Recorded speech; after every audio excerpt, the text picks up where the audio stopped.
নমস্কার বন্ধুরা, আজকের এই বড় আপডেটে আপনাদের সবাইকে স্বাগতম। কয়েকদিন আগে সোনারপুরে তৃণমূল কংগ্রেসের সর্বভারতীয় সাধারণ সম্পাদক অভিষেক বন্দ্যোপাধ্যায়ের উপর হামলার ঘটনা এবার সামনে এসেছে নতুন বড় আপডেট। ঘটনাটিকে নিয়ে এখনো উত্তপ্ত রয়েছে রাজ্যর রাজনীতি এবং তদন্তেও মিলছে নতুন নতুন তথ্য। আপনারা জানেন, সোনারপুরে একটি কর্মসূচিতে অংশ নিতে গিয়েছিলেন অভিষেক বন্দ্যোপাধ্যায়। সেই সময় তার কনভয় লক্ষ্য করে বিক্ষোভ দেখানো হয় এবং পরিস্থিতি দ্রুত উত্তপ্ত হয়ে ওঠে। অভিযোগ, তার দিকে ডিম, ইট এবং বিভিন্ন বস্তু ছোড়া হয়। নিরাপত্তা রক্ষীরা দ্রুত পরিস্থিতি নিয়ন্ত্রণে আনার চেষ্টা করেন। এবার আসি নতুন আপডেট। পুলিশ ইতিমধ্যে এই ঘটনায় একাধিক অভিযুক্তকে গ্রেপ্তার করেছে।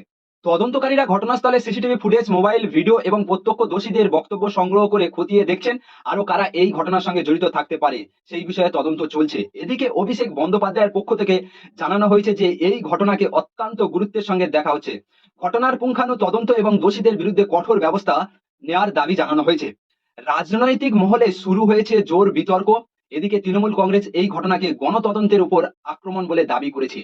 অন্যদিকে বিরোধী দলগুলি নিজেদের বক্তব্য সামনে রেখেছে। ফলে বিষয়টি এখন শুধু একটি আইন শৃঙ্খলার ঘটনা নয়, রাজনৈতিক ভাবেও বড় ইস্যু হয়ে উঠেছে। সবচেয়ে বড় প্রশ্ন হলো, এই হামলার নেপথ্য কারা ছিল এবং এর পেছনে কোনো পরিকল্পনা ছিল কিনা সেই উত্তর খুঁজতেই তদন্ত চালিয়ে যাচ্ছে পুলিশ।